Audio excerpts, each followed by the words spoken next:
വടക്കേ അമേരിക്കയിലെ ചില കേരള കോൺഗ്രസ്സുകാരിൽ ഒരാൾ പറഞ്ഞത്, സന്ദർശക വിസയിൽ പാർട്ടിയിൽ വന്നു പോകുന്നവരെ പാർട്ടിയുടെ ഉത്തരവാദിത്തപ്പെട്ട സ്ഥാനങ്ങൾ ഏൽപ്പിച്ചു കൊടുക്കുന്നത് കേരള കോൺഗ്രസ് മാണി ഗ്രൂപ്പിൻ്റെ കെട്ടുറപ്പിനെ ബാധിക്കുമെന്ന ബോധം ജോസ് കെ മാണിക്ക് ഉണ്ടാകണമെന്നാണ്. മറ്റൊരാൾ പറഞ്ഞത്, 2014 ഒക്ടോബർ 31 മുതൽ 2020 ഇടതുമുന്നണി പ്രവേശനം വരെ പാർട്ടിക്ക് വേണ്ടി കൊല്ലാനും ചാകാനും ചാവേറായി നടന്നവരെ പാടെ ഒഴിവാക്കി അവരെ ഇന്ന് മുഖ്യധാരയിൽ കാണുന്നില്ലെന്നാണ്. നാളെ പാർട്ടിയിൽ ഒരു പിളർപ്പുണ്ടായാൽ പാർട്ടി വിട്ട് മറുകണ്ഠം ചാടുന്നവരെ പാർട്ടിക്ക് ഇടതുമുന്നണിയിൽ നിന്നും കിട്ടിയ അംഗീകാരം മുഴുവൻ ഏൽപ്പിച്ചത് ആ ഒരു ആരോപണമാണ് പാർട്ടിയോട് ചേർന്ന് നിന്നവരുടെ മനസ്സിൽ മുറിവേൽപ്പിച്ചത്.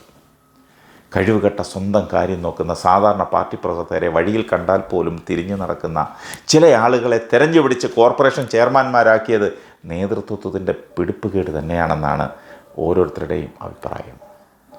പാർട്ടിയുടെ കയ്യിലുള്ള ട്രാക്കോ കേബിൾ കമ്പനി വക എയർപോർട്ട് സീപോർട്ട് റോഡിൽ കിടക്കുന്ന സ്ഥലം വേണ്ട രീതിയിൽ ഉപയോഗിച്ചാൽ കമ്പനിക്ക് കൈനിറയെ കാശ് കിട്ടുന്നതാണ്. ആ കമ്പനി ഇപ്പോൾ നഷ്ടത്തിലോടുന്ന കമ്പനിയാണ്. അങ്ങനെ ഭാവനാസമ്പന്നമായ ദീർഘവീക്ഷണമുള്ള ഓരോ പദ്ധതികൾ ആവിഷ്കരിക്കാൻ പാർട്ടി നിയമിച്ച കോർപ്പറേഷൻ ചെയർമാൻമാർക്കാകണം. അതിനൊത്ത് അവർ ഉയരണം. കേരള കോൺഗ്രസ് പാർട്ടിയിൽ മാത്രം പ്രവർത്തിച്ചിട്ടുള്ള KJ ദേവസ്യ, ബാബു ജോസഫ്, അലക്സ് കോഴിമല, ജോസ് ടോം പോലെയുള്ളവരെ ഒഴിവാക്കിയിട്ട് അപ്പോ കണ്ടവനെ അപ്പ എന്ന് വിളിച്ചുകൊണ്ട് നടക്കുന്നവനെയൊക്കെ ചെയർമാൻ സ്ഥാനത്ത് തുടരാൻ അനുവദിച്ചത് പാർട്ടിയിൽ വലിയ രീതിയിലുള്ള ചർച്ച ഉണ്ടാക്കിയിട്ടുണ്ട്. ആരാദ്യം പറയുമെന്ന തർക്കമാണിപ്പോഴുള്ളത്, അതായത് മൂപ്പള തർക്കം. പാർട്ടിയെ പ്രതിഫലേച്ഛ കൂടാതെ സ്നേഹിച്ചെന്ന ഒരു വലിയ വിഭാഗം ഇന്ന് പാർട്ടിയിൽ നിന്നും അകന്നു കഴിഞ്ഞു. അവരുടെ നിഷ്ക്രിയത പാർട്ടിയെ വലിയ രീതിയിൽ തന്നെ അപകടത്തിലെത്തിച്ചേക്കും. പാർട്ടിക്ക് വേണ്ടി ഇടതുമുന്നണി യോഗങ്ങളിൽ സംസാരിക്കാൻ പോകുന്നത് ഏത് സമയത്തും UDFൽ ചേക്കാറാൻ മനസ്സുകൊണ്ട് തയ്യാറെടുത്ത് നിൽക്കുന്നവരാണ്. അത് മനസ്സിലാക്കാൻ ജോസ് കെ മാണിക്ക് കഴിയണം.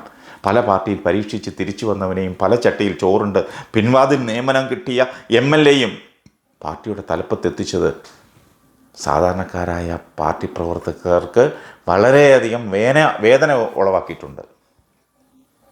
പാർട്ടിയുടെ അത്യാവശ്യ ഘട്ടങ്ങളിൽ കൂടെ ഉറച്ചു നിന്ന റോഷി ജയരാജ് പോലുള്ളവരെ LDF പ്രതിനിധികളായി നിശ്ചയിക്കാതെ മുഴുവൻ പാർട്ടി പ്രവർത്തകരായാലും വെറുക്കപ്പെട്ടവനെ പാർട്ടി പ്രതിനിധിയാക്കിയത് ശരിയായില്ല. 140 പൊതുമേഖലാ സ്ഥാപനങ്ങളിലും ഓരോ ബോർഡ് അംഗങ്ങളെ വീതം ഇനിയെങ്കിലും ഇടതുമുന്നണിയിൽ നിന്നും ചോദിച്ചു വാങ്ങണം. പണ്ട് മൃതപ്രായമായി കിടന്ന പാർട്ടിയെ പ്രത്യുപകാരം പ്രതീക്ഷിക്കാതെ ചുമന്നുകൊണ്ട് നടന്നവരെ ആ സ്ഥാനങ്ങൾ കൊടുത്ത് അംഗീകരിക്കണം. 12ഓളം സാംസ്കാരിക സൊസൈറ്റികളിൽ മിനിമം ഓരോ അംഗത്വമെങ്കിലും ചോദിച്ചു വാങ്ങണം. വർഗീസ് പെരേൽ പോലുള്ള സാംസ്കാരിക രംഗത്ത് നിൽക്കുന്നവരെ ആ സ്ഥാനങ്ങളിൽ നിശ്ചയിക്കണം. ഇതെല്ലാം അവരുടെ കയ്യിൽ നിന്നും പണം നഷ്ടമാകുന്ന കാര്യങ്ങൾ തന്നെയാണ്. എങ്കിലും ഇത്രയും വർഷം ഈ പാർട്ടിയെ ചുമന്ന് നടന്നിട്ട് ഒരു അംഗീകാരം കിട്ടിയെന്ന് നാട്ടുകാരുടെ മുന്നിൽ മേനി പറഞ്ഞു നിൽക്കാം. അത്രമാത്രമേ ഈ പദവികൾ കൊണ്ടൊക്കെ അവർക്കൊക്കെ ഗുണമുണ്ടാവുകയുള്ളൂ.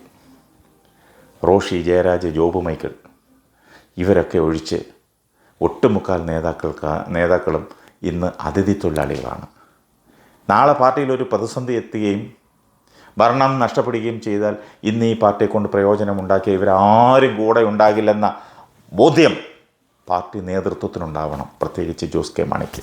പക്ഷേ ഈ ബോധം ഉണ്ടാകേണ്ടത് നേതാക്കളിൽ പലരും ഈ ഗണത്തിൽ തന്നെ പെട്ടവരാണെന്നത് പാർട്ടിയെ സ്നേഹിക്കുന്നവരെ ചില്ലറയൊന്നുമല്ല വേദനിപ്പിക്കുന്നത്.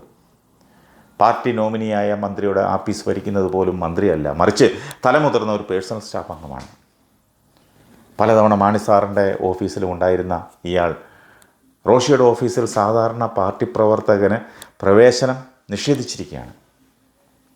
മന്ത്രി ഇടപെട്ട് സ്ഥലമാറ്റം കൊടുത്തവനെ പോലും ഇയാൾ ഇടപെട്ട് അത് അട്ടിമറിക്കുന്നു.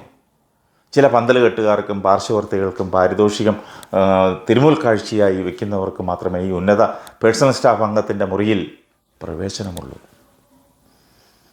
പാർട്ടിയെ നയിക്കുന്നവർക്ക് ഈ പാർട്ടിയുടെ മൂല്യം എന്താണെന്നറിയില്ല, മറന്നുപോയോ?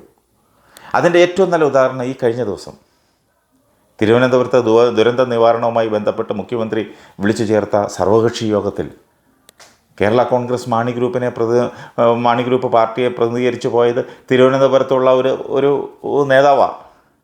കേരളത്തിലെ മുഴുവൻ പാർട്ടികളിലെയും തലമുതിർന്ന നേതാക്കന്മാർ ഇരിക്കുന്നിടത്ത് ഈ പാർട്ടിയുടെ പേരിൽ പറഞ്ഞുവിടാൻ പറ്റിയ തലയെടുപ്പുള്ള നേതാക്കന്മാരാരും ഈ പാർട്ടിയിലില്ലേ?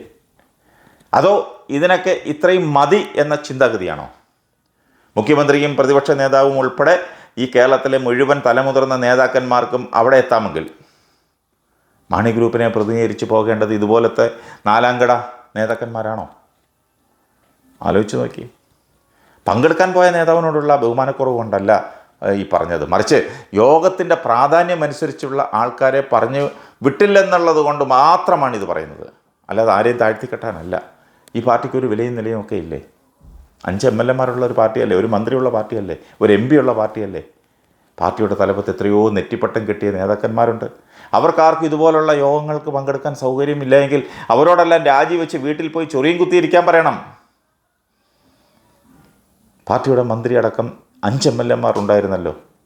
അവരെ പോലും പരിഗണിക്കാതെ ഒരു സാധാരണ പ്രവർത്തകനെ അവിടെ പറഞ്ഞയച്ചത് മുഖ്യമന്ത്രിയെയും പ്രതിപക്ഷ നേതാവിനെയും അവഹേളിച്ചതിന് തുല്യമല്ലേ? അങ്ങനെ ആരെങ്കിലും പറഞ്ഞാൽ അവരെ തെറ്റു പറയാൻ പറ്റുമോ? ഇയാൾ പാർട്ടിയുടെ സംസ്ഥാന നേതാവാണെന്ന് പറഞ്ഞു നിൽക്കാനാണ് ഉദ്ദേശമെങ്കിൽ പാർട്ടി നേതൃത്വം ഒന്നോർക്കുന്നത് നല്ലതാണ്. ഇന്നലെ പെയ്ത മഴയ്ക്ക് കുരുത്ത ചില തകരകളെ പ്രാഥമിക അംഗത്വം പോലും ഇല്ലാതെ ഭാരവാഹിയാക്കിയത് അപജയം തന്നെയാണ്. മറന്നു. എന്ത് മെമ്പർഷിപ്പ്, ഏത് മെമ്പർഷിപ്പ് അല്ലേ? പാർട്ടിക്ക് വേണ്ടി ജീവൻ കളഞ്ഞ് നിൽക്കുന്നവർ സ്ഥാനമാനങ്ങൾ ഒന്നും കിട്ടാതെ അലയുമ്പോഴാണ് ഇതുപോലെയുള്ളവരെ പിടിച്ച് ചില സ്വാർത്ഥ താല്പര്യക്കാർ തലപ്പത്ത് പ്രതിഷ്ഠിക്കുന്നത്. KM മാണിയുടെയും ജോസ് കെ മാണിയുടെയും ആപത്ത് കാലത്ത് ഇവന്മാരെ ഒന്നും തിരുവനന്തപുരത്ത് പ്രശാന്ത് ഭവനത്തിൻ്റെ മുന്നിൽ കണ്ടിട്ടില്ല. ഒരു സഹായദാസൻ നാടാരും അയാളുടെ ചില ശിങ്കിടികളും ഒഴികെ ആരുണ്ടായിരുന്നു നിത്യവും പലവട്ടം പ്രശാന്ത് സന്ദർശിക്കാൻ?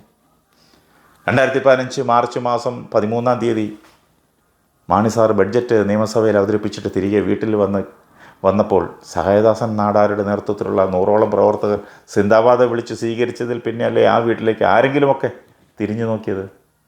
അന്ന് ഈ പറയുന്ന താക്കോൽ സ്ഥാനിയൻ എവിടെയായിരുന്നറിയാവോ? സെക്രട്ടേറിയറ്റിൻ്റെ മുന്നിൽ മൈക്ക് വെച്ച് കെട്ടി മാണി സാറിൻ്റെ ബഡ്ജറ്റിനെതിരെ പ്രസംഗിച്ചുകൊണ്ട് നിൽക്കുകയായിരുന്നു. അതൊക്കെ ഓർക്കുന്നത് നല്ലതാണ് വല്ലപ്പോഴുമെങ്കിൽ.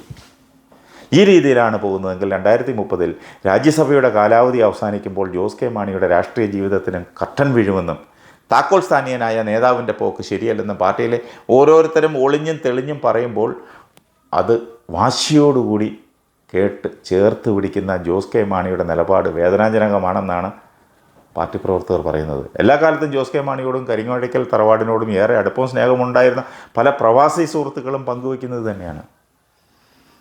ഇതൊക്കെ അറിഞ്ഞും കേട്ടുമൊക്കെ പോയാൽ എല്ലാവർക്കും നല്ലത്.